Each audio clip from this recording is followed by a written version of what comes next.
দেখো, দেবী মাহাত্ম্য কোনো দৈবী, কোনো স্ত্রী, কোনো সুপ্রিম এন্টিটি বা সিদ্ধান্ত নয়। যা প্রকাশিত হয়, যা দেখা যায়, যা তোমার জীবনে প্রকাশিত হয়েছে, তাই দেবী। দেবী আমাদেরই কেন্দ্র ও এই জগৎ তার প্রকাশ। এক অহংই নানা রূপে ভূতপূর্ণ জগৎ হয়েছে, ঠিক যেমন সমুদ্র থেকে ঢেউই। সমুদ্রই তো নানা ঢেউ হয়েছে, দুটোকে আলাদা করতে পারবে? তাই তো বলে লীলা। কিন্তু তা যতক্ষণ মন, প্রাণ আর জ্ঞান বা জীবনের দর্শন একসাথে না আসছে, একীভূত না হচ্ছে, ততক্ষণ বোঝা যায় না। এই বোধময় জীবনই দুর্গার উৎপত্তি। ততঃ সমস্ত দেবানাং তেজ রাশি সমুদ্ভবাম। এটাই দেবত্ব থেকে ব্রহ্মত্ব। দেবী মাহাত্ম্য জীবনের কথা।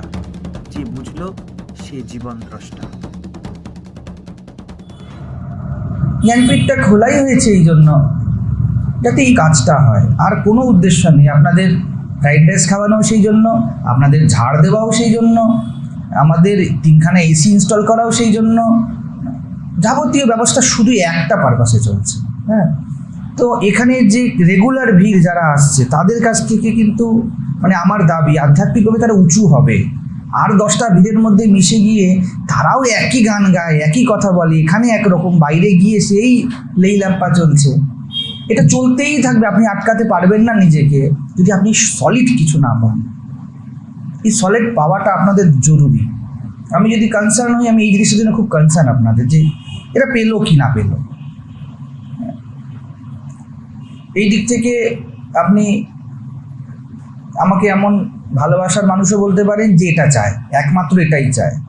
এখানে মধুরা আসছে, যদি মধুরাকে আমি বাইরে দেখি যে আর 10 জনের সাথে মিশে গিয়ে এখানে এসে তো অনেক কিছু ও বা অন্য কেউ আমরা সবাই বলবো, তুমি চ্যালেঞ্জের সামনে কেমন, তোমার অ্যাপ্রোচ কেমন, ওইখানে অদ্বৈত জ্ঞানপীঠ লুকিয়ে আছে। আর 10 জনের মাঝখানে গিয়ে যদি তুমি সেই কাপড় কাঁথা এই নিয়েই আছো, আপনারা ইমপ্রুভমেন্ট করছেন, কিন্তু আমি আপনাদের এই ইমপ্রুভমেন্টটাকে কংক্রিট করতে চাই। একটা যেন স্তর আসে যার নিচে নামবো না। এটাই জ্ঞানপীঠের ভক্তের লক্ষণ। এই জন্য দেখবেন আমাদের লেটারে আমি ভক্ত কথা থেকে স্ট্রিক্টলি না, ভক্ত বলবে না। লোকে সবাই ভক্ত বলতে ভালোবাসে, কিন্তু এই ভক্ত কথাটা করাপ্ট হয়ে গিয়েছে, মানে আমাদের ভক্ত।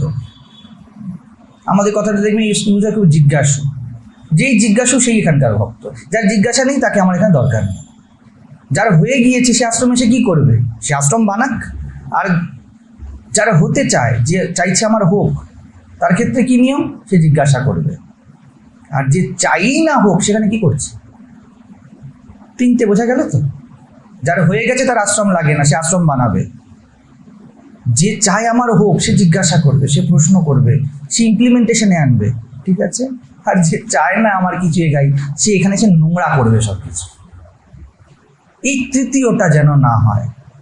আমি তো প্রার্থনা করি, খুব চাই আপনারা তেমন হয়ে যান যেখানে আপনাদের মধ্যেই থেকেই একটা এরকম আশ্রম বা এমন একটি উদ্যোগ বেরিয়ে আসুক, এক একটা ইউনিট। আর না হলে অ্যাটলিস্ট নিজেকে জিজ্ঞাসা স্তরে নামান, একদম গভীর জিজ্ঞাসা স্তরে নামান, প্রশ্ন এগাক ভিতর থেকে, গভীরতা পাক, কিন্তু তৃতীয় স্তর নয়। আমার যদি কোনো জায়গাতে কখনো হতাশ লাগে, তখন এই নিচের অংশটাতে লাগে, এটা কেন হবে, এটার থেকে বেশি আমাকে কোনো কিছু দুঃখ দেয় না। এটা যেন না হয়। আপনারা যত চেষ্টা করছেন, যত পয়সা দিচ্ছেন, যত সহায়তা দিচ্ছেন, সব কিছুই অন্তত মধ্যম স্তরটার জন্য। আপনাদের দায়িত্ব এটাকে মেনটেন করা, বিশেষ করে এখান থেকে সরে যাওয়ার পরে, তাই না। আপনি হসপিটালে কাজ করেন, তো হসপিটাল অদ্বৈত জ্ঞানপীঠকে কী করে চিনবে, আপনার মাধ্যমে চিনবে তো না। ওখানে গিয়ে যদি আপনি আর 10 জনের মতোই হয়ে গেলেন, স্কুল আপনাকে দিয়ে চিনবে না। এখানে আমি তো সকালবেলাদেরকে বলছিলাম যে মহারাজ সাজ পছন্দ করেন, এখানে কেউ সেজে আসে না, ডিপি শো হয়, ডিপি বলে দেয় আপনি বাইরে কেমন। আমি বিরোধী নই না, আমাদের ভিতরটা সাজুক না, বাইরেটা আরও বেশি সাজুক। মা দুর্গা কত কিছু সাজবেন। আমি ভাবছিলাম যে মা দুর্গা এত গয়না পরবেন, আমি তো সাজের বিরোধিতা করি। তো তারপরে দেখলাম, আরে উনি তো ভিতর থেকে সেজে আছেন, তার শুধু প্রকাশ। যার মনটা চাঁদের মতো, তার মাথায় চাঁদ থাকলে অসুবিধা নেই, তাই না। আমি কুমারী পূজা হয় বলছিলাম, বলছেন বেশি সাজানো যাবে না, কুমারী পূজাতে যেই কুমারী হোক, হ্যাঁ, এটা এর না কার খুব ছিল ইচ্ছা, অনেকের ইচ্ছা যে কুমারীকে সাজাবো, সাজাতে আমি বেশি দেবই না। আমি তো কুমারী সিলেকশনই হবে এই ভিত্তিতে যে সে কত সরল, সে কত পরিষ্কার, তার মধ্যে কত ময়লা কম ঢুকেছে। আমার উপরে সাজতেই হবে এটা কি, হ্যাঁ সিঁদুরের টিপ সেটা একটা প্রতীক দেওয়া হলো, চন্দন সেটা একটা প্রতীক দেওয়া হলো, হালকা কখনো কখনো মহা সাজিয়ে দিই, ঠিক আছে চলো, কিন্তু এই সেজিয়ে গুজে ওটা দেখানো, দেখো আমাদের কুমারীর গলায় কত গয়না, এর দরকার নেই না, জ্ঞানপীঠে এইটার কোনো প্রয়োজন নেই। তো এই পূজা টুজার আয়োজন ও জিজ্ঞেস করছিল কি জন্য, আমি বললাম দেখো এই মালা তো কোথাও না কোথাও, ওকে বলিনি, কোথাও না কোথাও ঝুলবেই, নাই অন্নপ্রাশনে নাই বিয়ের বাড়িতে,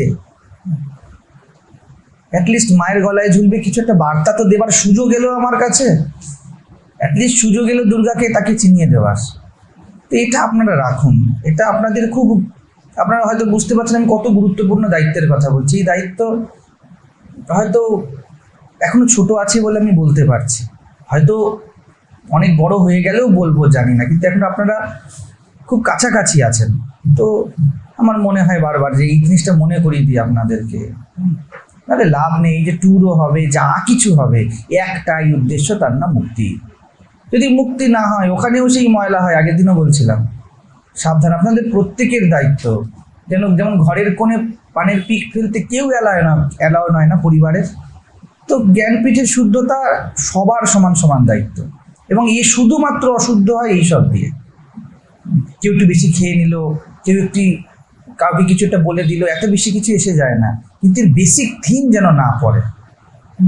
এবং দেখুন আমি সব জায়গায় পৌঁছাতে পারবো না, কিন্তু আপনারা আমার থেকে আলাদা নন, আমি যেখানে নেই সেখানে আপনারা আছেন, আপনারা সামলাবেন কি নিজেদের ভিতর, কি আপনারা যেখানে থাকছেন, অথবা এখানকার যে কোনো অনুষ্ঠান। আমি তো জন্য আগেও বলেছি যে আমার কুমড়ো পটল আলু বেগুন চাই না, দরকার নেই, কিন্তু যেন মনের স্তর না নাবে, এবং আপনাদের শব্দ, আপনাদের আচরণ, আপনাদের সিদ্ধান্তই আপনাদের মনের স্তর, আলাদা কোনো মনের স্তর নেই। বলে দেবেন না মহারাজ আমি তো এখানে মিথ্যা কথা বলে কমিশন খাই, কিন্তু আমি ভিতর থেকে ভগবানকে বড় ভালোবাসি, এই ভণ্ডামি চলবে না। আপনার আচরণ, আপনার শব্দ, আপনি যা করছেন, যাকে গুরুত্ব দিয়ে বসে আছেন, যেই সব জিনিসকে সারা সপ্তাহ সময় দেন, ওটা আপনার জীবন, যেটাকে ছেড়ে আপনি থাকতে পারবেন না, ওটাই আপনার চরিত্র, ওখানে যেন নেগোসিয়েশন না হয়। ভালোবাসা বড় উঁচু পর্যায়ে, এবং জেনে রাখুন যখন আপনার যেহেতু পরিবারে বেশিরভাগই আছেন, ভালোবাসবেন যখন, ভালোবাসা প্রেম যখন জীবনে আসবে না, ভৌতিক দিক থেকে আপনাকে অনেক মার খেতে হবে, তার জন্য তৈরি থাকুন। ছেলে বুঝবে না যে মা আমাকে আধ্যাত্মিকভাবে ভালোবাসে, একদম বুঝবে না, আমাদের ছেলেরাই বোঝে না আমাকে, এরা দিনরাত্রি আমাদের সাথে থাকে, তাই এ কত চেঁচিয়ে ওঠে, এ দাদা এসে ধীরে ধীরে ধীরে ধীরে ধীরে ধীরে হয়তো এগাচ্ছে। আপনারা রিস্কে আছেন, আপনারা এমন একটা জায়গায় বেরিয়ে এখান থেকে যান যেখানে আপনাদের মতো কেউ নেই। ওকে দেখুন, আমি একটা কথা বলি, ছেলে মেয়ের সাথে যদি আলোচনা হয় তাহলে তো আপনার পাশে আপনার ছেলেকেও দেখতে পাওয়া উচিত, দেখা তো যায় না। ছেলের সাথে যদি বাড়িতেই, আমি বললাম না এখানে ওই জিনিসটা চলবেই না যে আমি আচরণে তো খুব ভিতর থেকে খুব আধ্যাত্মিক এবং বাইরে থেকে আমি এরম থাকি। আমি উদাহরণ দিচ্ছি, কিন্তু আমি কাউকে করছি না। ছেলে, আপনার মেয়ে, আপনার বন্ধু, আপনার হাজবেন্ড, যেই হোক না কেন, যদি আধ্যাত্মিক হয় তাহলে আপনি একা কেন? বাড়িতে যদি আধ্যাত্মিক চর্চাই হয় তাহলে যেখান থেকে আপনি আধ্যাত্মিক চর্চা নিয়ে যাচ্ছেন সেখানে সে নেই কেন? দাঁড়ালো না কথা। অদ্বৈত জ্ঞানপীঠে সততা রাখতে হবে। আপনাদের মধ্যে আমি চাইছি ব্যাকুলতা আসুক না, থাকুক না ব্যাকুলতা, খুব আমার হচ্ছে না। যেই পরিবারে আমি থাকি তাকে আমি আধ্যাত্মিক বানাতে পারছি না, এই জন্য আমার কষ্ট হচ্ছে। আমি কি করব? পরিবার ছাড়বো না পরিবারকে বদলে দেব? শক্তি কোত্থেকে পাবো? থাকুক না ভিতরে এরকম একটা চা, এমন ইচ্ছা থাকুক না। কোথায়? ইচ্ছা নেই কেন? তার মানে কোনো না কোনোভাবে আমরা গিয়ে বাড়িতে একটা কমফর্টেবল জোন খুঁজে মাথাটা গুঁজে দিচ্ছি। দুটো জিনিস তো চলবে, নাই কৃষ্ণের পক্ষে দাঁড়াবে, নাই কৃষ্ণের বিরুদ্ধে যারা তার সাথে সংগ্রাম চলবে। দুটোই যদি না চলে, পক্ষে নেই তার প্রমাণ হলো পাশে নেই আপনার। আর যদি বিপক্ষে আছে, আপনি বাড়িতে কমফর্টেবল কি করে থাকেন? সেটাই তো। এই দেখো তুমি বলছো, আমি কিন্তু জাস্ট বোঝাবার চেষ্টা করছি, থাকা যাচ্ছে না, হাসি কি করে? আমি কিন্তু চাপতে চাইছি না, মানে আমি সত্যি কথা বলতে আমি খুব ভালোবেসে কথাগুলো বলছি। আমি বলছি হাসছো কি করে, পরীক্ষায় ফেল করছো হাসছো কি করে? এই কথা যখন টিচার বলে স্টুডেন্টের ভালো লাগে না, কিন্তু এটা টিচারের গভীর প্রেম। হাসছো কি করে, লজ্জাবোধ কোথায়? দীর্ঘ কন্টিনিউ করছো কি করে? যদি তুমি বুঝতেই পারো এটাই মূল জিনিস, কেউ ও একা নয়, যে কেউ আমরা যদি বুঝতে পারি অধ্যাত্ম মূল জিনিস, ঠিক আছে, এবং বাড়ির লোক বা আশেপাশে যেই আছে সে বুঝছে না, তুমি কমফর্টেবলি থাকো কি করে তাদের সাথে? কোনখান থেকে কমফর্ট জোন খুঁজে নেওয়া হয়েছে, কোনখান থেকে কম্প্রোমাইজ করে নেওয়া হয়েছে? আমি যেমন এই প্রতিষ্ঠানটা চলছে এখন, দেখুন 1 বছরে আমার খারাপ লাগে বলছে প্রতিষ্ঠান চলছে, আমি প্রতিষ্ঠান বলতে নিজেকে একটা অবাক লাগে যে আমি কি চালাবো, আমি তো নিজেই চলতে পারি না ঠিক মতো। তিনি রেখেছেন, চলছে এরকমভাবে চলছে যে একটা অর্গানাইজেশন চলছে, ছোট হোক যেমনই হোক, খুব ছোট, সেরকম কিছু এসে যায় না। তা সেই নিয়ে আমি নিজেকে ফিট বসাতে পারি না কথাটাতে। তবুও এই অর্গানাইজেশনটাতে এই মুহূর্তে কিছু লোকানো নেই। এই মুহূর্তে অন্তত পক্ষে 50,000 টাকা মান্থলি খরচা হয়, 50,000, ঠিক আছে? এই কোনো নতুন বিনিয়োগ ছাড়া চলতেই থাকে, স্যালারি দিতে হয় কাউকে, এই দিকের কিছু একটা খরচা থাকে, খাওয়া খরচা থাকে, ইলেকট্রিক বিল থাকে ইত্যাদি, ঠিক আছে? তাহলে এতখানি এক্সপেন্স হয়তো এই মুহূর্তে আপনাদের বাড়িতে আপনাদের ব্যক্তিগত দায়িত্বে থাকে না। আচ্ছা, এটা চালাতে গেলে আমার 50,000 টাকার জন্য কোনো দায়বোধ হয় না, আপনাদের একটু একটু জীবনের জন্য কী দায়বোধ হয় এত, যার জন্য মেনটেন করতে হয়? আমি যখন আপনাদের দৃঢ়তার সাথে বলছি যে যদি কোনো রকমের নিম্নতা থাকে আপনাদের আসতে হবে না, এখানে শুধু ওঠার জন্যই আসুন, এটাই তো বললাম। আমি কি করে 50,000 বিনিময়ে এত সহজ কথা বলতে পারছি? হবে হবে, না হবে না হবে। আপনারা কেন পাচ্ছেন? আপনাদের ব্যক্তিগত কি লাগে, কত বড় প্রোফাইল, যেই জন্য আপনারা না বলতে পারেন না, না নিজেকে না অন্যকে? দেখুন, এই কথাটা বলার হয়তো আপনাদের মনের মধ্যে নেগেটিভ ইম্প্যাক্টও পড়তে পারে, তবুও আমি বলে চলেছি। আমি অহংকার করবো না, হয়তো একে ভালোবাসা বলে। ভালোবাসা কারো তোয়াক্কা করে না, ভালোবাসা শুধু হিত চায়, নাই ওঠো আর নাই তোমার সাথে ভালোবাসা নেই। কৃষ্ণকে কেন্দ্র করে ভালোবাসা হবে, নাহলে ভালোবাসাই নেই, কৃষ্ণ ছাড়া ভালোবাসা হয়ই না, তাই না?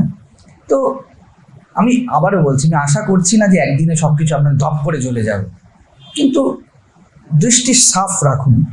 আমি বলছি না বাড়ির লোক আধ্যাত্মিক হয়েই যাবে বা আপনি বাড়িকে ছেড়েই দেবেন, আমি কথা বলছি না, কিন্তু অন্তত পক্ষে দৃঢ়তা তো রাখুন। এই যে এক্ষুনি বললাম, হাসি কি করে, যন্ত্রণা কোথায়?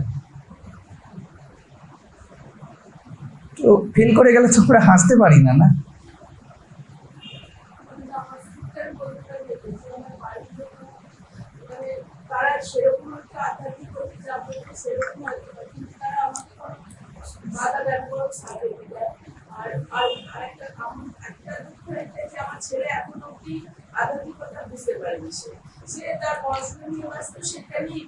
আপনার ছেলে যদি আধ্যাত্মিকতা না বোঝে, একটা মানুষ মাথায় রাখুন, আপনি ছেলের সাথে একটা সম্পর্ক তো আছে, আজ না হোক কাল এটা তো নিশ্চিত ছেলে বাধা দেবে, আপনি গাঁট বেঁধে রাখুন। আমি দুর্যোধনের সঙ্গ করবো, কৃষ্ণের পক্ষকে বাধা দেবো না, এটা হতে পারে না। সেই দিন আপনার কাছে চয়েস কি দাঁড়াবে, এটা মাথায় রাখুন। এই মুহূর্তে আপনি তো এই মুহূর্ত ছাড়া ভাবতে পারবেন না। আমার ছেলে আধ্যাত্মিক নয়, সে আমাকে এই মুহূর্তে বাধা দিচ্ছে না, এটা কি? এটা প্রাকৃতিক সংযোগ, দিচ্ছে না, এই মুহূর্তে দিচ্ছে না। একটি সময় আসবেই যখন এর সম্মুখীন আপনাকে হতে হবে, তো এবার তখন আপনাকে দেখতে হবে যে আমার সাথে ছেলের সম্পর্ক এবং তার মধ্যে আসক্তির স্তর কোথায়। সেই দিন বাধা যখন পড়বে, সেই দিন কিন্তু যদি এই আধ্যাত্মিক ইমপ্লিমেন্টেশন আর লাভ আপনার কাছে মাথায় একদম প্রত্যক্ষ না থাকে, ছেলে জিতবে বা যে কেউ জিতে যাবে। আমি এই জায়গা থেকে বাঁচাতে চাইছি আপনাদেরকে।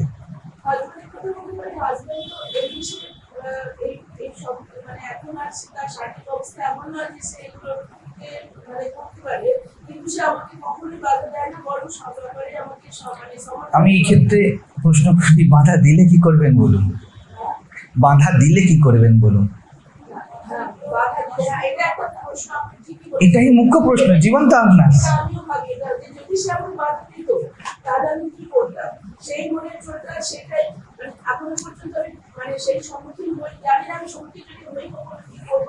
তবে আন্তরিকভাবে আমি এটাই চাইবো যে আমি তখন যেটা কৃষ্ণের পক্ষেই যাব।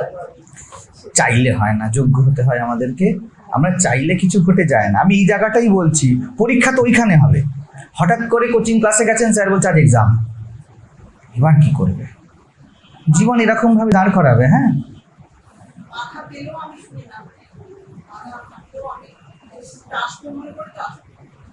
ঠিক আছে, আমি অস্বীকার করছি না। দেখুন, আপনাদের অবদান, আপনাদের চেষ্টার আমি কিন্তু অসম্মান করছি না। আমি এইটুকু চাই আপনাদের, দেখুন আজকে আমি আছি, কালকে আমি নেই, কালকে আপনি আছেন, আজকে নেই, আজকে আছেন, কালকে হয়তো আপনিও নেই, কিন্তু গোড়াটা তো মজবুত হয়ে যেতে হবে। মরার আগে তো বলতে হবে আমার শিকড় ঠিক মাটিতে ঢুকেছে। বাধা যতক্ষণ পর্যন্ত আপনি বলছেন যে এখনো পর্যন্ত তো বাধা দেয়নি, ততক্ষণ পর্যন্ত আপনার জ্ঞান টেস্টেড হয়নি। আর যদি বাধা না আসে, আপনি এগাচ্ছেন না, এটাও মাথায় রাখুন। না না, আমি দেখুন একটা জিনিস বুঝুন, আমার ইচ্ছা না যে আপনি সবাই বাধা পান জীবনে, এটা বলছি না। আমি বলতে চাইছি যে আপনাদের কাছে যেন অধ্যাত্মের প্রত্যক্ষ লাভ থাকে, ওটাই আপনাকে বাঁচাবে। আমিও বাঁচাবো না, এই জ্ঞানপীঠের ইটকাট চুনসুরকিও আপনাকে বাঁচাবে না, আর আপনার বাড়ির জগৎ সংসারের তো কথা এত আলোচনা করছি আর কিছু বলেনি, কিছু বাঁচাবে না। আপনাকে আপনার একদম প্রফিট বাঁচাবে। প্রফিট পেয়েছেন কি না, প্রত্যক্ষ অভিজ্ঞতা জীবনে আছে কি না, সেটা আপনাকে বাঁচিয়ে দিয়ে যাবে। এখানে বেঁচে গেছিলাম, এই যে ওর দাদা টাদা যারা আমাদের কাছে থাকে, এরা টিকতো না, এত আমার ঝাড় খেয়ে টিকতে পারতো না যদি ওরা প্রত্যক্ষ লাভ না পেতো, ছিটকে যেত। তাই মাঝে মাঝে স্টেশনে গিয়ে রাত কাটানো হয়ে যায়। তবুও কেন ওরা, আমি ভেবেছিলাম কেন ফিরে আসে। এই যে ভদ্রলোক আছে, এনারা ঘটে গেছে, হতে পারে বছর 19 হচ্ছে সবে, কি এরা যদি প্রত্যক্ষ কিছু ছোঁয়া না পেতো নিজের জীবনে, আমার জন্য নয়, আমি এখানে কোনো ইস্যু নয়, এরা যদি প্রত্যক্ষ ছোঁয়া না পেতো যে আমি যেই জীবনটায় বাঁচছি তার থেকে এখানে একদম প্রত্যক্ষ কিছু উচ্চতা আছে, লাভ আছে, এবং আমি তার প্রফিট পেয়েছি, আমি তার ভোগ করেছি, উপভোগ করেছি সেটাকে। এবং উপভোগটা যদি না হতো তাহলে টিকতে পারতো না। অনেকে আসছে জ্ঞানপীঠে টিকতে পারছে না কেন? কারণ প্রত্যক্ষ লাভ কেউ পাচ্ছে না, মুখে মুখে লাভ অনেকে নিয়ে নেবে। যারা লাভ পাবে তারা কি করে অস্বীকার করবে? আপনি চাকরি করেছেন আর 50,000 টাকা স্যালারি পেয়েছেন, এবং তার থেকে আপনি 3 তলা বাড়ি বানিয়েছেন, 3 তলা বাড়ির সামনে দাঁড়িয়ে আছে, এবার আপনি অস্বীকার কি করে দেবেন? তাই না? এই রকম লাভ চাই অধ্যাত্মের।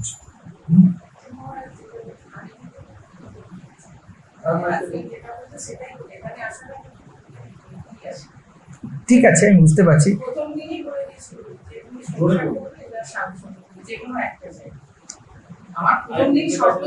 আচ্ছা, এই কথাটাই যদি এখন না, আমি কোন জায়গাটা বলছি বলে দিচ্ছি। আপনি বাড়িতে গেলেন, ভগবান না করে আপনাকে একটা পেজ দিয়ে বলে সাইন করো, ডিভোর্স ফাইল। এবার কে জিতবে? এবং এর পিছনে কি আছে? এর পিছনে আধ্যাত্মিক লাভ আছে না সংসারের জ্বালা আছে? এটাও দেখার বিষয়।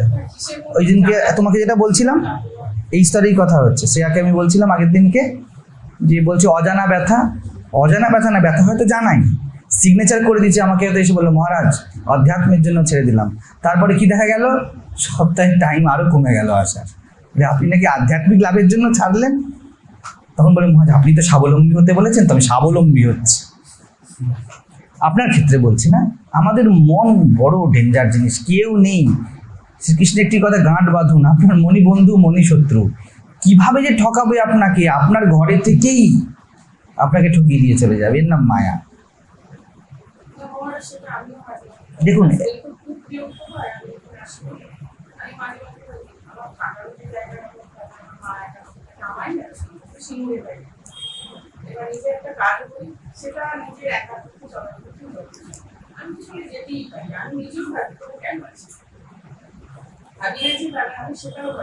আমি ঠিক এই জিনিসটা বলছি না, জানেন তো, একটু বুঝবুন, মানে আমি চেষ্টা করবো আমি বোঝাতে। এই কারণে আমাকে অনেকে বলে আপনি তো বোঝাতে যান কেন?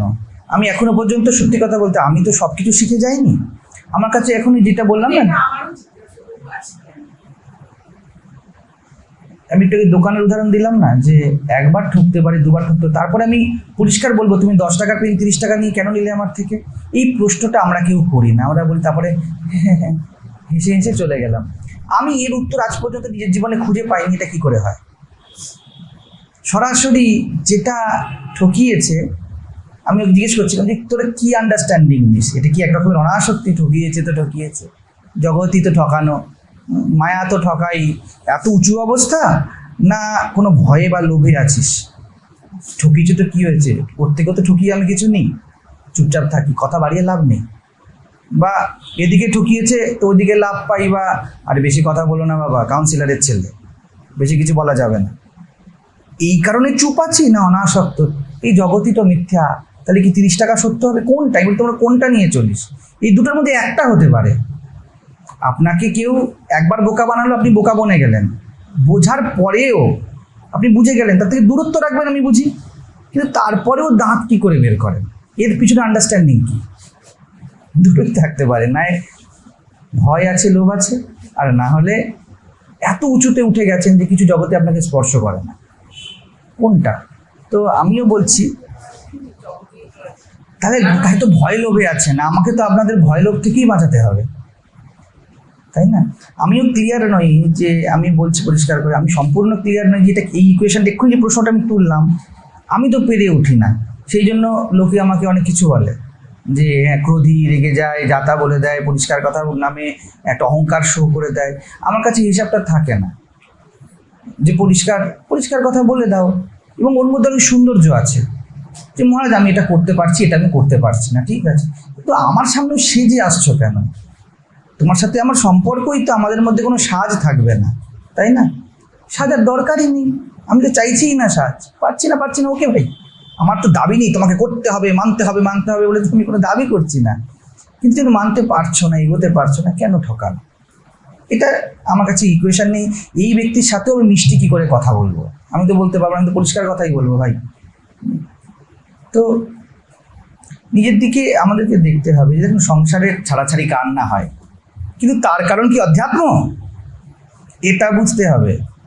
আমাদের মনের অনেক স্তর, এখানে অনেকে আসে যারা হয়তো তাদের হাজবেন্ডের সাথে থাকে না, অনেক হাজবেন্ড আছে যারা স্ত্রীর সাথে বিরক্ত, ঠিক আছে, তার কারণ কি অধ্যাত্ম? যে আমি যোগ বাশিষ্ঠের তত্ত্বে প্রবেশ করে দেখছি জগৎটা অনিত্য, আরে মানেনি তোমার কথা, সেই জন্য তুমি এই যে অজানা ব্যথা, যেটা বলছিলাম, অজানা ব্যথা না জানা ব্যথা, তো এইটা মাথায় রাখতে হবে যে কী কারণ। আমি চাই যে আপনারা প্রত্যক্ষ লাভ পান, একটু সাহস করুন, লাভ দাঁড়িয়ে আছে, ইনভেস্ট করতে হয় না, নো রিস্ক নো গেইন, আধ্যাত্মেও তাই, একটু রিস্ক নিন, যেটা না বুঝতে পারবেন পরিষ্কার করুন, একটু সময় দিন, যৌবন আছে, যেই বয়সেই আছেন, হাঁটতে পারছেন, চলতে পারছেন, বোঝার মতো মাথা আছে, মানে আপনার কাছে যৌবন আছে, তো ওকে একটুখানি ইউটিলাইজ করুন, নাহলে কি হবে, খুব ভুল ধারণায় থেকে যাবেন যে এগাচ্ছি, হট করে ধপ করে পড়বেন যখন দাম দিতে হবে।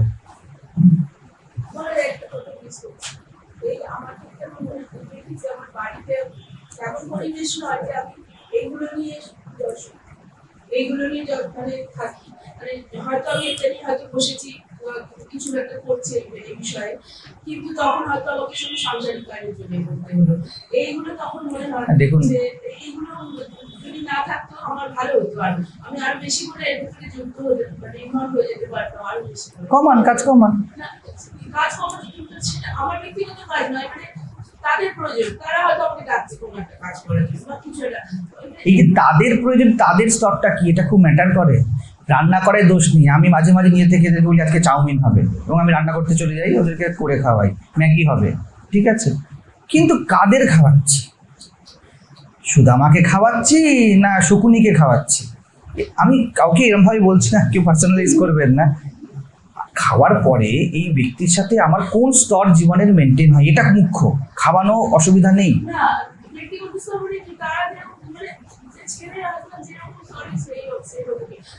তাহলে সময় কমান, তাহলে স্পষ্ট রাখুন, তাহলে না শুনুন, আধ্যাত্মিক আলোচনা নয়, স্তর জীবনের আধ্যাত্মিক হয়। কি দিয়ে জীবন কাটছে? ঘরের হাওয়া কি বলে? ঘরের হাওয়া অধ্যাত্ম বলে, ভগবান বলে, না ঘরের হাওয়া ভোগ ভোগ ভোগ ভোগ বলছে? টিভিতে কি চলে সব সময়? ছেলে কি চায়? যখনই ছেলে মুখ খোলে, ছেলে হোক মেয়ে হোক, কি বলে? আরে কৃষ্ণের কথা বলতে হবে না, কোনো ভ্যালু সিস্টেমও কি তার আছে? না একদম মানে যাকে গায়া গুজরা বলে সেটা। আমার ছেলের কথা বলে, সে পড়াশোনা নিয়ে বেশি কথা বলে, কোনো তার মানে এইসব নিয়ে, তবে তার একটু মানে খাবার দিকে তার ঝোঁক আছে, সে একটু এইসব এইগুলো তার। এই যে ভদ্রলোক বসে আছেন, এই হচ্ছে ব্যাপার। প্রচন্ড হয়ে যায়। দেখুন, আমি ছোট্ট কথায় উত্তর দিয়ে দিচ্ছি। ওর সাথে আমার একটা পুরো বিজনেস ডিল আছে, ক্লিয়ার সত্য। যেগুলি পড়াতে চাই সেগুলি পড়বি, তাহলে যা খেতে চাস খেতে দেবো। অবধূত গীতা পর, চাউমিন রেডি আছে, নাহলে সম্পর্কই নেই। ইভেন তোকে বের করে দিতে পারি এখান থেকে। আমি বোঝাতে পারছি আমি কোন জায়গাটা বলছি। খাওয়াবো, নাওয়াবো, ঘুরতে নিয়ে যাবো, টাকা দেবো, শর্ত কি কৃষ্ণ যেন থাকে জীবনে, সব দেবো তোকে। এবং আমি খুব গ্যারেন্টি দিয়ে বলতে পারি এমন জীবন হতে পারে যেখানে জাগতিক ভৌতিক সচ্ছলতা আছে, খাওয়া দাওয়াও আছে, জামা কাপড় পরাও আছে, আর কৃষ্ণও আছে। হতেই পারে, 100% আলবাত হতে পারে। কিন্তু শর্ত আপনাকে রাখতে হবে। কৃষ্ণ নেই তো কোনো খাওয়া নেই, গ্যাস অফ, কোনো সম্পর্কই নেই, তাই না? এটা আমার উপর, এবং আমি বলছি পরিষ্কার করে, এইভাবেই প্রেম হয়। প্রেমের সম্পর্কই এমন। সে বলে দেবে পরিষ্কারভাবে, যদি উচ্চতা নেই জীবনে তাহলে কোনো সুবিধাও নেই। সত্যের আন্ডারে সুবিধা চলবে, এই কথাটা বারবার বলেছি। সত্যের আন্ডারে সুবিধা চলবে। সত্য নিয়ে অথচ সুবিধা সব অফ। কারণ কি? মা তুমি কেন অফ করে দিলে, বাবা তুমি কেন অফ করে দিলে? যেন তখন চোখে একটু জল আসার বলতে পারেন, কারণ তুমি খুব ভালোবাসি তাই অফ করে দিলাম গ্যাস। তোকে এতটাই ভালোবাসি যে কৃষ্ণ থেকে তোকে দূরে রাখতে পারবো না আমি, তাই অফ করে দিলাম। আমার অফ করে দেওয়ার মধ্যেই আমার প্রেম। আমি যদি তোকে খাইয়ে দিই তাহলে তোর মহাশত্রু। কারণ তোমার কাছে বার্তা চলে গেল যে জীবনকে উচ্চতায় না তুলেও প্রেম পাওয়া যায়, ভালোবাসা পাওয়া যায়, সুবিধা পাওয়া যায়, অ্যাটেনশন পাওয়া যায়। এটা যদি আপনাদের পরিবারকে আপনারা বুঝিয়ে দেন একবার, যে তুই কৃষ্ণের সাথে না থাকলেও আমি তোর সাথে আছি, ও জীবনে কখনো আসবেন না। আর এর থেকে বড় ক্ষতি ওদের সাথে কিছু হতে পারে না। রাখুন না একদম। রান্না করতে করতে কি চলছে? আমি বলছি না যে ভজগোবিন্দম চলুক, কিছু ভালো উঁচু বিষয়ে আলোচনা চলুক। আমি একটু বললাম হাওয়া, ঘরের হাওয়া কি বলে, পড়াশোনা ভালোবাসে হয়তো ছেলে, একটা ভালো চর্চা চলুক। আপনিও এডুকেশনাল ফিল্ডেরই লোক, তেমন অন্তত পক্ষে চলুক। কিন্তু আধারই যদি হয়ে যায়, এবার মোবাইল, কালকে পরশু দিনকে জব অপরচুনিটি, তারপর দিনকে ইন্টারভিউ, তারপর দিনকে নেট দিচ্ছি, এই যদি চলতে থাকে বড় নিকৃষ্ট জীবন। না হলে খুবই ভালো। আমি আশা করি কিছুটা বোঝাতে পারলাম।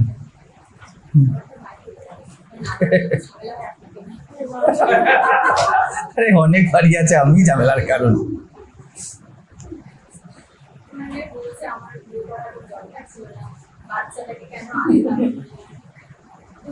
বাচ্চাটাকে কে বলছে?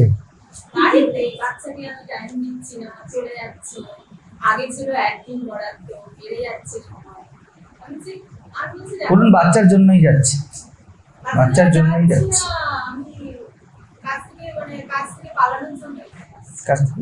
বেকার কাজ কে করে? বেকার কাজ কিছু না, কাজের কাজ হতে হবে। এটা তখন হবে, এটা তখন শুনুন, এটা কতদিন চলতে থাকবে? উনি যে প্রশ্নটা বলছেন, ওনার প্রশ্ন হলো যে বাড়িকে আমি সময় দিচ্ছি না ইত্যাদি কথা সবাই মিলে বলছে, আমি অধ্যাত্মকেই সময় দিচ্ছি।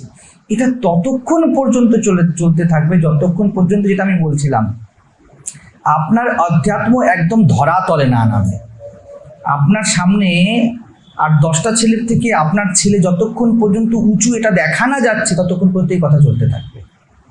যেদিন এটা দেখে নেবে, লেখাপড়াও করা যায়, আধ্যাত্মিকও হওয়া যায়, আর্নও করা যায়, এবং জীবনও চালানো যায়, এবং তার পিছনে কি আছে ছেলের? তার মা। সেই দিন থেকে আপনাকে এই কথা শুনতে হবে, সব মুখ চুপ হবে।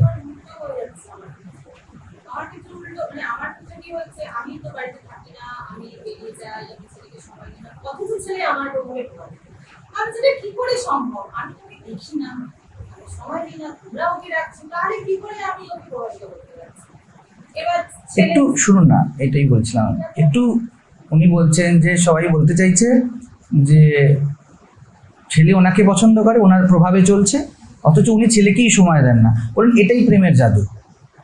আপনি থাকবেন না তবুও আপনার স্মরণ হবে। এই যে 3জন ভদ্রলোক, ভদ্রমহিলা নেই, তবুও স্মরণ করি তো আমরা এদেরকে। কবে চলে গেছে, কেউ অরিজিনাল ছবি পর্যন্ত নেই, তবুও তার ছবি বানিয়ে বানিয়ে পুজো হয়। তো একে বলে প্রেম। আপনার জীবনই এমন, আপনাকে পুজো না করে থাকা যায় না, আপনাকে মনে না করে চলা যায় না। কোনো কারণ নেই, হেতু নেই। কেন কৃষ্ণকে স্মরণ করেন? বলে কৃষ্ণ এমনই প্রেমের যোগ্য, রাম এমনই প্রেমের যোগ্য, তাই না? এগুলোই প্রেমের সাইন, তাই না? আর আরেকটা জিনিস বলছি, দেখুন যারা বলছে তারা কে ভাই? অষ্টাবক্র? ইগনোর করার চেষ্টা করি, যা হচ্ছে এখন ইগনোরও নয়, তুচ্ছত্ব রাখুন। ধুর, রাস্তা দিয়ে হাঁটতে হাঁটতে কেউ বলছে যে জিলিপি নিয়ে যান, জিলিপি নিয়ে যান, আপনি শোনেন নাকি? এরকম রাখুন। আমার তো এখন কমেন্ট সেকশন দেখলে মনে হয় যে কোনো কাজ নেই রে। একজন আছে একটা সেশন ঢোকে, আপনারা দেখতে পারেন না, আমরা ওয়াইটিতে দেখতে পাই, তারা সব ভিডিওর মধ্যে ঢুকছে এবং খুব গরম হয়ে কমেন্ট করছে চারিদিকে।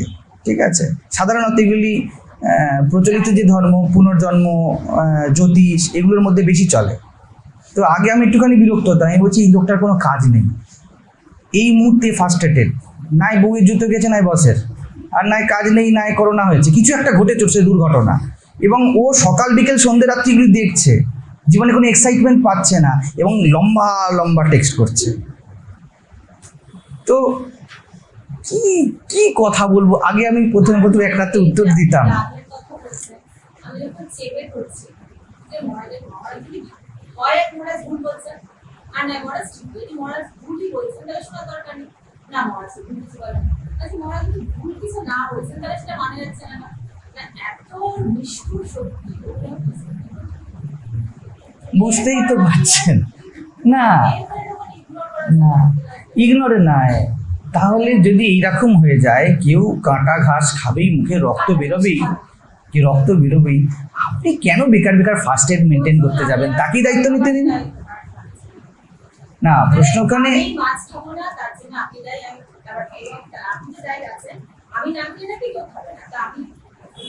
কি প্রেম, তো এটা তো আপনি তো এক্ষুনি সর্বলাভ করবেন। আপনার জন্য যদি 3 জন বা 4 জন মাছ ছেড়ে দেয়, তাহলে আর কি চাই?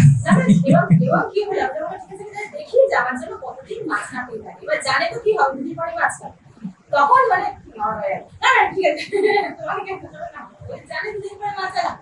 প্রমাণ হয়ে যাবে, সবাই সব বুঝছে, কিন্তু ওই জন্য আপনার ওরভাবেই চলুন।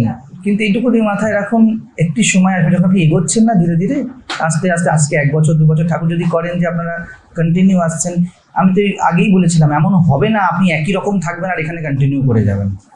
খুব কপাল ভালো, যদি আমার চোখ থেকে বেঁচে যায় কেউ, তাহলে এটা হতে পারে। আমার চোখে পড়ে গেল, কন্টিনিউ আমার সামনাসামনি আছে, একই রকম থাকবো আর চালিয়েও যাব, বছর বছর এখানে আসছি, এটা হবে না। খুব কপাল খারাপ থাকলে সাইড দিয়ে যায় আসে, তাহলে সে বেঁচে যেতে পারে, নাহলে এটা হবার নয়। সেই জন্য 2-3 বছর যাক, একটুখানি যদি আপনারা আসতে থাকেন, আপনারা বুঝতে পারবেন যে যত এগোচ্ছেন জীবন আরও বেশি বেশি, যত ক্লাস হাই হয় তত বড় বড় টাস্ক দেওয়া হয় না, জীবন বড় বড় দাম চাইতে শুরু করবে। আমি চাই আপনারা সেরকম তৈরি হয়ে যান, এবং চাই, আমি প্রার্থনা করি অমন বড় বড় টাস্ক আপনার কাছে আসুক। নাহলে কারোর মাসেল তৈরি করতে গেলে তাকে পাউন্ড বাড়াতে হয় লোহার, তাই না? আমি চাই, দেখুন আমি পরিষ্কারই বলছি, আপনাদের প্রশ্ন ম্যাচিওর হোক প্রত্যেকেরই। আপনাকেও বলছি, সকলকেই বলছি, আমি সবার মধ্যে সেটা পাচ্ছি না যে 1 বছর উপনিষদ বোঝার পরে যেই প্রশ্ন ওঠা উচিত সেই প্রশ্ন উঠছে না সবার মধ্যে থেকে। ঠিক আছে, আমি খুব আশাবাদী, আরে বসছে তো বাবা, হবে। কিন্তু আমি এটাও অত অপ্রেম রাখি না যে আপনি বসতেই থাকবেন, আমি শোনাতেই থাকবো, আর আমি আপনার গলাটা টিপে ধরবো না, কি হলো, হচ্ছে না কেন, আমি ধরবো। একটা সময় আসবে ধরবো, আমি না ধরলেও মায়া দেবী তো ধরবে।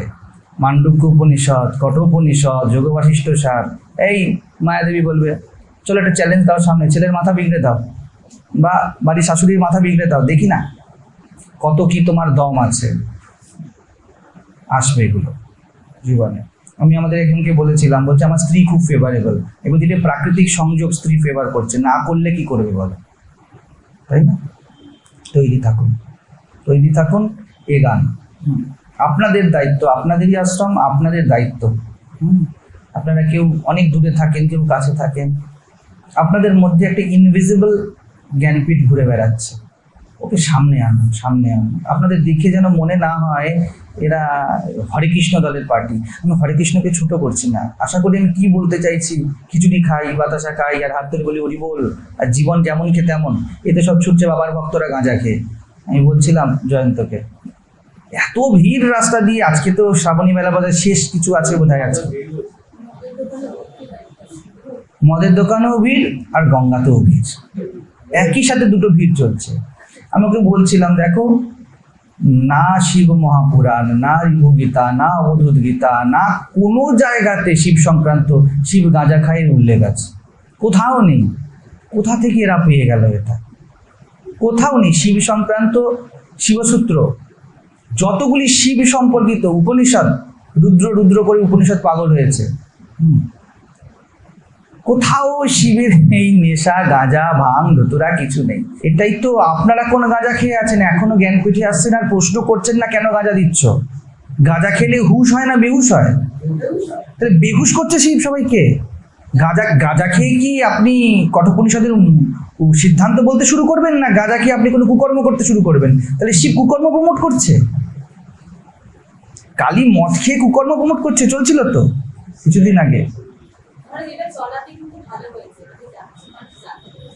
কলা জানতে পেরেছে মানুষ।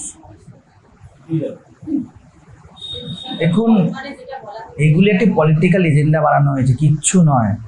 এটি আমাদের আন্তরিক দারিদ্র্য বলে দিচ্ছে। আমরা শ্রী শ্রী চণ্ডীর মধ্যে কখনো যাইনি, আমরা তন্ত্রের গভীরে কখনো প্রবেশ করিনি, কিছু করিনি আমরা। আপনি বলছেন তো লোকে জানতে পেরেছে, আপনি যেগুলো নিয়ে এই যে নিউজগুলোকে নিয়ে জিজ্ঞেস করুন গিয়ে, আর ওই সিনেমাটা নিয়ে গিয়ে জিজ্ঞেস করুন, ওই ব্যানারটা নিয়ে গিয়ে জিজ্ঞেস করুন, দেখুন না কোনটা বেশি ফেমাস। তো এইগুলো বিকৃতি। শিব পশুপতি ছিলেন বলছিলাম, পশুপতি শব্দের অর্থ আমি ব্যাখ্যা করেছি, আমাদের পশুত্বের উপরে ওঠা। তো তার হাতে দিয়ে দেওয়া হয়েছে একটা মৃগ, দেখবেন সাউথ ইন্ডিয়ান যেসব মূর্তিগুলো থাকে হাতে মৃগ, ধ্যানমন্ত্রেও আছে, কিন্তু তার গভীর অর্থ আছে কিছু। তা তো বুঝলামই নয়। এখনো পর্যন্ত ট্রাইবাল এরিয়াতে শিবের সামনে বলি দেওয়া হয়, পশুপতির সামনে বলি হয়, বিভিন্ন জায়গাতে মদ চলে, কাল ভৈরব। আরে ভাই, সে মদ কি মদ? আমরা তো চণ্ডীতে আলোচনা করছিলাম, আমি চাইবো আপনারা একটুখানি আমাকে প্রণামী কম দিয়ে চণ্ডীর কোর্সটা করুন, ঠিক আছে? 2nd, 3rd, 4th এই দুর্গাপুজোর আগে যদি অবশ্যই পাবলিশ হবে করতে পারেন, আমি খুব হ্যাপি হব। শনিবার প্রণামী দিতে হবে না যদি অসুবিধা হয়, কারণ বুঝতে পারবেন সেখানে গেলে যে মধু কি,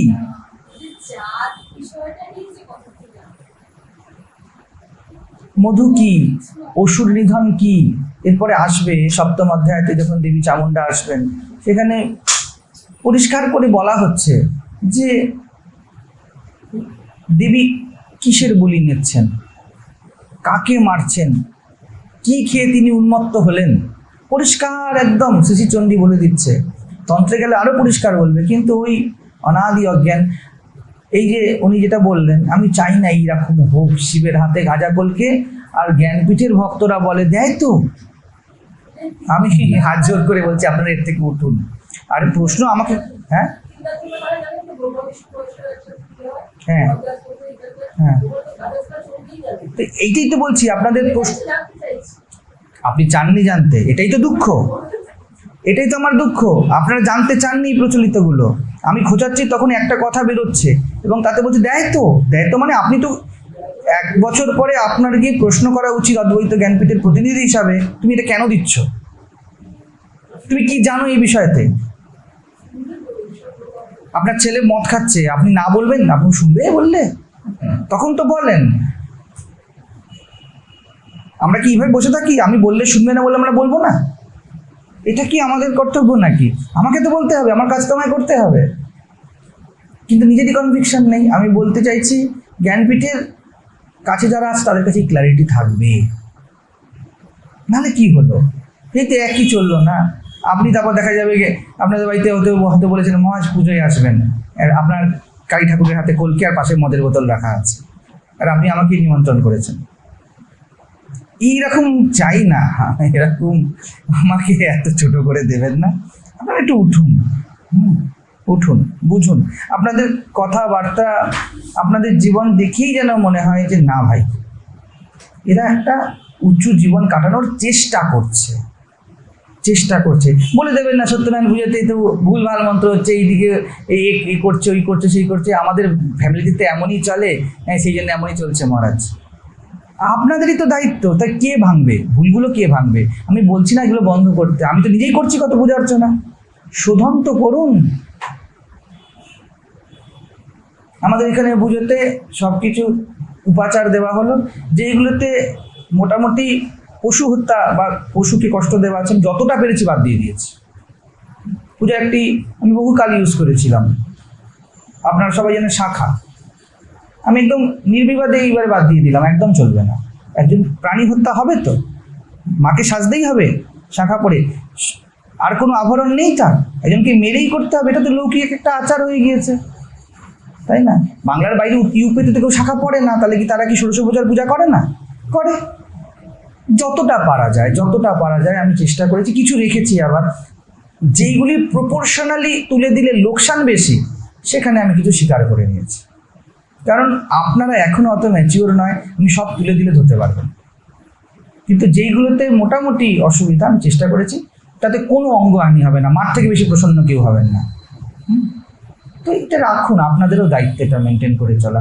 এবার অন্ধের মতো মেনটেন করবে না, কারণ জানো তো আমি যে আশ্রমে যাই সেই আশ্রমে হয় না, তাই আমাদের এখানেও হয় না। আপনার কাছে পূর্ণ যুক্তি লজিক থাকবে এবং তার পিছনে প্রেম থাকবে, কেন করি না। এটা যতক্ষণ না আসবে উই আর নট সিকিওর, আমরা রিস্ক ফ্রি নই।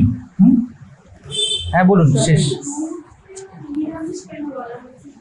কিসের?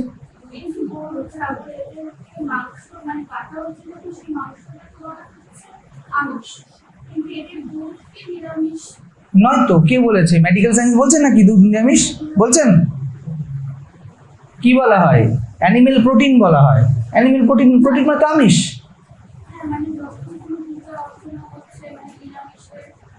মূর্খামির নানা নাম আছে। আমাকে একজন মহারাজ অনেক আগে বলেছিলেন, পাঁঠার মাংস রান্না করছে এবং নিবেদন করছে, তাতে পেঁয়াজ রসুন দিচ্ছে না, বলছে নাকি নিরামিষ মাংস। আমি কি বলবো?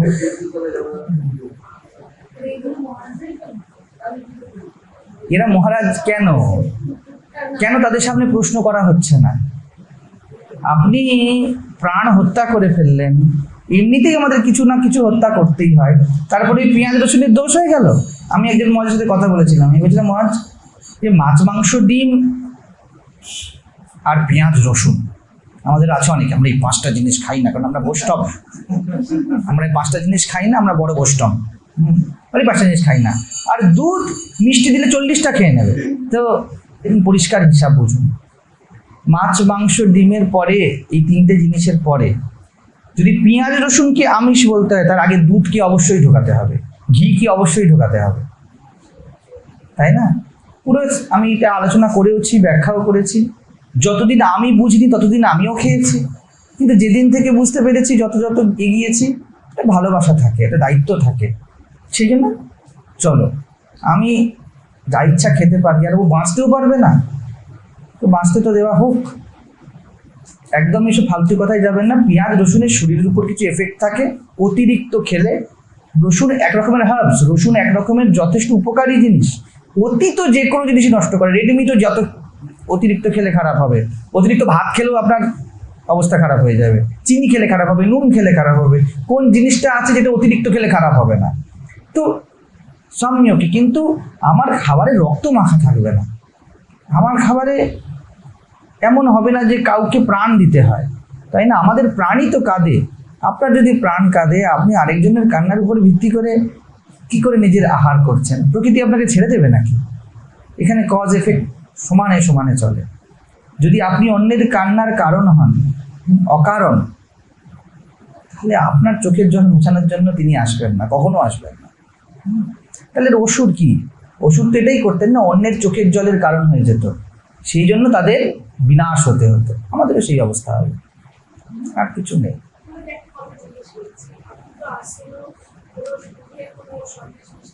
না, এখনো পর্যন্ত আমি খুব অনেস্টলি বলছি, এখনো পর্যন্ত আমাকে মাঝে মাঝে ইউজ করতে হয়, কারণ সবাই এতটা তৈরি নয়।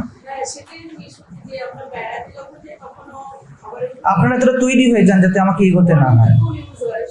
কিছু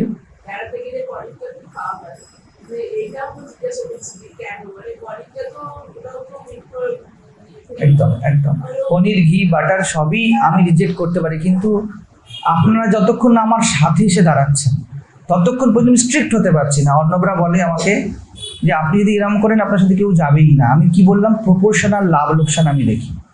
পুজোতেও ঘি ইউজ হয়, আমি অন্তত বলছি, অন্তত পক্ষে যে ঘি গরুগুলো ঘরে আছে, যেগুলোকে একদম নয়, অন্তত পক্ষে এটা কোনো সমাধান নয়, কিন্তু আমিও বলছি এটা সমাধান নয়, কিন্তু আমি যদি ঘি বন্ধ করি হোম উঠে যাবে, যজ্ঞটাই উঠে যাবে। কিন্তু যজ্ঞের বড় সিগনিফিকেন্স আছে। যেদিনকে আপনারা বুঝতে পেরে যাবেন যে যজ্ঞের প্রয়োজনীয়তা নেই, আমি বুঝেছি জীবন যজ্ঞ কিভাবে হয়, সেদিনকে জ্ঞানপীঠ থেকে যজ্ঞও তুলে দেবো, দরকার নেই। আমি প্রপোর্শনাল লাভ দেখছি। আগে প্রাচীনকালে তো লোকজন সবসময় দুটাই ইউজ করা হতো। দেখুন তখন তখন এই যে কনসেপ্টটা যে একটা প্রাণী থেকে হচ্ছে, এটা কি তখন তারা দেখুন, আপনি কি মনে করছেন তখনকার দিনে মানুষ একটা বিশাল বুদ্ধিমান লোকেরা ঘোরাফেরা করতো? বরাবর যুগ এমন লোকে ভর্তি ছিল, এবং যারা এইভাবে চলেছে, অসুর আর দেবতা বরাবরই জগতে ছিল, ঠিক আছে, আসরিক বৃত্তি এবং সদ্বৃত্তি। আপনি কি মনে করছেন বৈদিক যুগে আমরা কেউ লোভের শিকারও হতাম না? হতাম তো। কিন্তু তখন ব্যবস্থা দেখুন, তখন গরুর জন্য কয়েক একর জমি খোলা আছে, সে তখন দুধ দিচ্ছে। আমি তবুও বলছি, কারোর নাকে দড়ি বাঁধায় কোনো প্রেম নেই, হতে পারে না প্রেম। বলি গো আমারই মাতা হ্যাঁ, তো নাকে দড়ি টেনে নিয়ে আসে, তোর মাকে টেনে নিয়ে আয় নাকে দড়ি দিয়ে।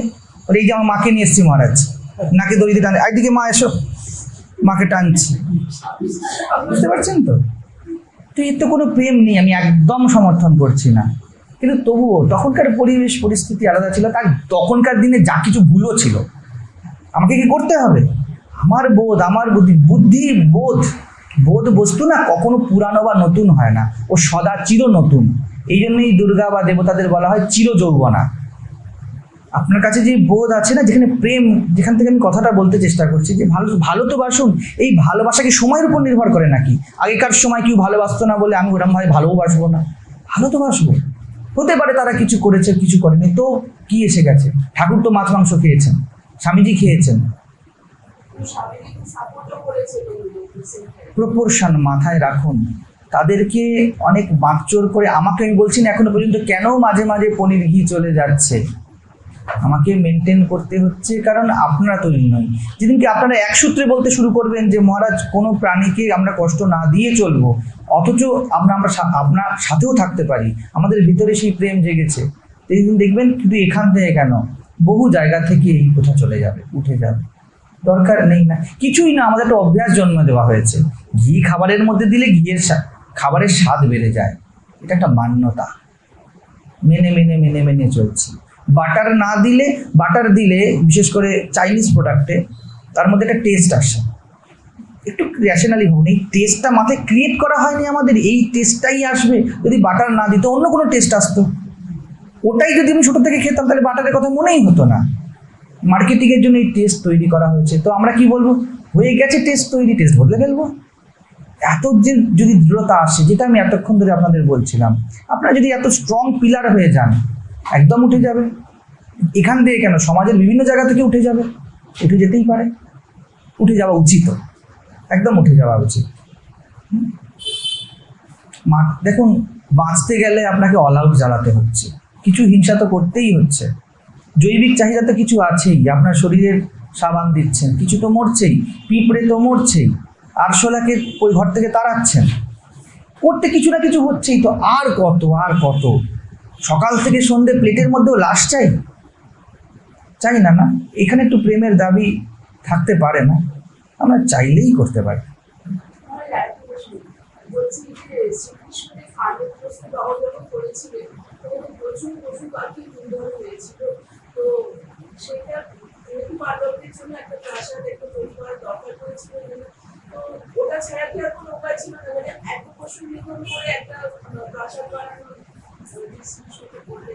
দেখুন, শ্রীকৃষ্ণ, আপনি মহাভারতের অংশ বলছেন, মহাভারত মাথায় রাখুন, এটি একটি ইতিহাস কাব্য, একটা পৌরাণিক কাহিনী, পৌরাণিক থেকেও ইতিহাস কাব্য। এর মধ্যে তৎকালীন কালচারের ভাগ বেশি, কালচার, সংস্কৃতি, ঠিক আছে, এবং সংস্কৃতি বিকৃত হয়। আজকাল সংস্কৃতি দেখছেন তো, আজকে কলকাতার সংস্কৃতি দেখে কি বাঙালিকে চেনা যাবে? আজকে ভারতে যা চলছে এই দেখে কি ভারতকে চেনা যাবে? এটাই সংস্কৃতি? এখন আপনি গ্রামে ঢুকে যান, দেখবেন না কত কুপ্রথা, কী সব যত রকমের অন্ধবিশ্বাস, কুসংস্কার চলছে, ডাইনি প্রথা এখনো চলছে। তা ডাইনি প্রথা দিয়ে কি আমি কঠোপনিষদকে রেফারেন্স দেবো যে দেখো ডাইনি প্রথা তার মানে বেঁধে আছে? কৃষ্ণকে গীতা দিয়েছিল, বাকি যে জিনিসটা সেটা একটা সময়ের নিরিখে লেখা, তো ওই সময়ের যে মূল্যবোধ সমাজে চলতে থাকে, তো কাহিনীকেও তার মধ্যে দিয়ে যেতে হয়, কিন্তু মূল বার্তা তো গীতা, মূল বার্তা গীতা। একদম পরিষ্কার কথা বলতে রিজেক্ট করুন, এইসব কাহিনীর মধ্যে যাবার কোনো প্রয়োজনই নেই। আমি সকালে এদেরকে বলছিলাম, যদি গীতাকে ক্ল্যাশ করে কৃষ্ণের জীবনে কিছু নিতে হয়, রিজেক্ট করতে হবে। তার মুখের কথা না, তিনি কি বলছেন? তিনি প্রেমের কথা বলছেন তো। দেখুন, হত্যা করলেই যে অপ্রেম তা নয়। শ্রীকৃষ্ণ তো যুদ্ধ করিয়েছিলেন, কিন্তু কি জন্য করছি? অপ্রেম কোথায়? অপ্রেম লোভে হত্যা করছি, অপ্রেম স্বার্থে হত্যা করছি। এক্ষুনি আমি আপনাকে পনির ঘিয়ের কথা বললাম, হিসাব মতো এর মধ্যেও স্লাইট হত্যা যুক্ত হয়ে থাকছে। আমাকে ভাবতে হচ্ছে যে আমি কতখানি এগিয়ে নিয়ে যেতে পারবো। এই ব্যক্তিগুলো যদি তৈরি না হয়, এরা যদি এলোই না, তাহলে বড় লোকসান হয়ে গেল, কারণ এরা আরো লক্ষ লক্ষ নিধন করবে। তার থেকে বাবা, মাছ মাংস ডিম থেকে তো সরেছো, ধীরে ধীরে তোমাকে পনির ঘি থেকেও সরাবো, এসো, তোমার মধ্যে প্রেমটা জন্মা। তো আমার এই কর্মের যদি রেফারেন্স দিয়ে দেওয়া হয় যে উনি তো খেতেন, উনি তো খাওয়াতেন, তাহলে বড় ঠকবাজি হয়ে যাবে। এই জন্য আমি অন ভিডিও এই কথা বলে দিচ্ছি যে উনি খাইতেন বা খাওয়াতেন নয়, আমাকে করতে হচ্ছে। এটা ঠিক কি বলি? ভুল। কেন করছি? আমরা সবাই এখনো অতটা তৈরি হইনি, কিন্তু আমি যতটা পারবো এগিয়ে যাব যে আপনাদেরকে বের করে আনতে।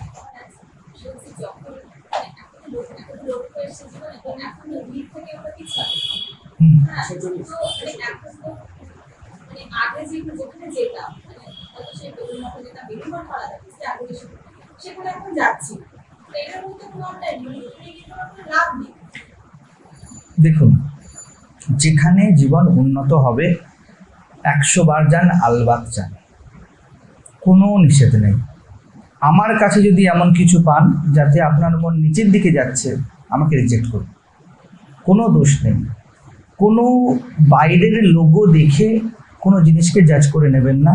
আপনি প্রমাণ, আপনি উঠতে পারছেন কিনা। এমনও হতে পারে জায়গাটা খুব উঁচু, আপনার কাজে লাগছে না, আপনার গিয়েতে কোনো লাভ নেই না সেই ক্ষেত্রে। সেই রকমই দেখুন, আমি আপনাদেরকে সব ভৌতিক বন্ধন কাটাতে বলছি। আমি কি করে এই কথা বলি যে আমার বন্ধনে থাকুন, তাই না? যা আপনার মনকে তুলছে 100 বার যান, 100 জায়গায় যান, কোনো অসুবিধা নেই। কিন্তু আমি এবারে আমি ঘুরিয়ে প্রশ্ন করবো, ফালতু লোকের সাথে এত কথা হয় কি করে আপনার? এত কথা কি? ফোনে ব্লক লিস্টগুলো কেন রাখা হয়েছে? অপশান কেন আছে? এই যে আমি একটা কথা বলছি, এক সেকেন্ড দাঁড়ান, থামাচ্ছি। এই দুজনে একসাথে বললেন বলে আপনারা যখন বললেন না বাড়ির লোক, এটা উপরে উঠলো কেন?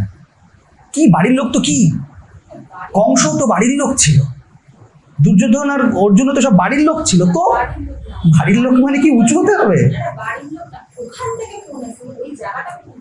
কোন জায়গা থেকে?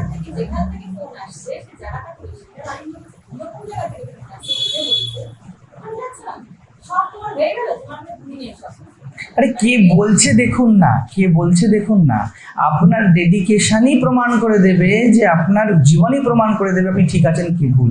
এর থেকে বড় প্রমাণ কিছু হতেই পারে না।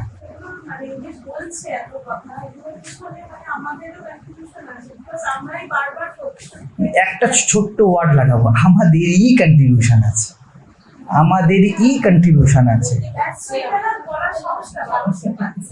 একদম একদম। আপনার জীবন, আপনার প্রেম, আপনার আদর্শ যদি উঁচু হয়, তার লক্ষণই হলো কাটছাট হতে থাকবে জীবন থেকে। এবং আপনারা তখনও বলবেন না বাড়ির লোক, মামা, কাকা, জ্যাঠা, আপনারা বলবেন তো কি হয়েছে, কিচ্ছু এসে যায় না। বরং হীনতা তো এই জন্যই, আমার বাড়ির লোকগুলো এমন কেন, প্রশ্নটা এটা উঠে, আমার বাড়ির লোক এমন কেন। বরং ওদেরকে উল্টে বলুন, তুমি এমন উল্টাপাল্টা কথা বলো কেন, লজ্জার কারণ তুমি হয়ে যাচ্ছ, এরকম কথা বলো না কেন। আমাদের কাছে এরকম শক্ত, আমরা কি বলি, আমরা বলি আমাদের ভাবটা একটা হীন ভাব, যে বাড়ির লোক এমন বলছে। উল্টো হওয়া উচিত তো, তোমরা এমন কেন, তোমরা সত্যকে স্বীকার করো না কেন? আর আপনিও সেটা মোটামুটি মনে স্বীকার করে নিয়েছেন যে ওনারা সব জানে, আমি কিছু জানি না। আমার যখন শ্বশুর মারা গেছিল, কি নোংরা হয়ে থাকতে হয়, চান করা যায় না, শ্যাম্পু তো গন্ধ, বাকি কি মাথায় ডিটারজেন্ট দিয়ে শ্যাম্পু দিয়ে আসা। দেখুন, এগুলি ছোটোখাটো বিষয়। বিষয় কি, মূল রোগ থাকলে অনেক সাইড এফেক্ট থাকে, ঠিক আছে? সাইড এফেক্ট থেকে বাঁচুন। আমি তো বলছি এইসব ছুটপুট যেভাবে কাটে না। হ্যাঁ, ঘাস আছে চারিদিকে, বারবার ঘাস হচ্ছে, ওষুধ ছড়িয়ে দিন, 20 টাকা দাম। ওষুধ ছড়ান না কেন? হ্যাঁ, যত আমি এইখানেই সবাইকে যেটা বললাম, প্রথম প্রশ্ন আমার যে আপনারা কিছু পাচ্ছেন তো? না পেলে দৃঢ় কখনো হতে পারবেন না। আপনাকে পুরো অধ্যাত্মের পরিষ্কার লাভ পেতে হবে, দৃঢ়তা আপনিই আসবে। মোটা টাকা যখন পকেটে আসে না মানুষের, তখন চাকরিতে দৃঢ়তা আপনিই আসে, জোর করে আনতে হয় না। তখন যে যাই বলুক, চাকরি তো ছাড়বো না, কাঁদতে কাঁদতেও চাকরি যাচ্ছি, কেউ মারা গেছে তখনও কাজে যাচ্ছি। মহারাজকে শুধু দিচ্ছি, মহারাজ এবারটা যেতে পারলাম না, ছুটি দিল না। কি করে এত যাচ্ছেন, কি করে ছেড়ে দিচ্ছেন? কারণ ওটি আপনার মন জুড়ে, দিমাগ জুড়ে বসে আছে। যেখানের আপনি লাভ পাবেন আপনি যাবেন। তো জোর আসছে না কেন? এখনো ভুল জায়গায় লাভ নেওয়া হচ্ছে, তাই দুর্বল হয়ে আছে। যেদিন লাভ নেওয়া ছেড়ে দেবেন, খেলা শেষ।